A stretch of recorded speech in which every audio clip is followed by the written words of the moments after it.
தூய லூக்கா எழுதிய நற்செய்தியில் இருந்து அதிகாரம் 11 திருவசனங்கள் 29 தொடக்கம் 32 ஈறாக. மக்கள் வந்து கூட கூட இயேசு கூறியது: இந்த தீய தலைமுறையினர் அடையாளம் கேட்கின்றனர்.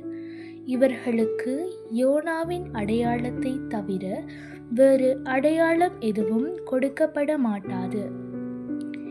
யோனா நினிவே மக்களுக்கு அடையாளமாயிருந்ததை போன்று மானிட மகனும் இந்த தலைமுறையினருக்கு அடையாளமாயிருப்பார்.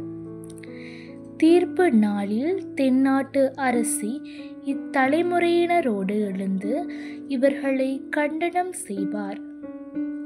ஏனெனில் அவர் சாலமோனின் ஞானத்தை கேட்க உலகின் கடைக்கோடியிலிருந்து வந்தவர். ஆனால் இங்கிருப்பவர் சாலமோனிலும் பெரியவர் அல்லவா?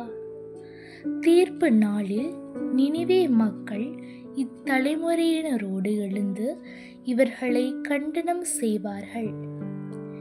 ஏனெனில் யோனா அறிவித்த செய்தியை கேட்டு அவர்கள் மனம் மாறியவர்கள்.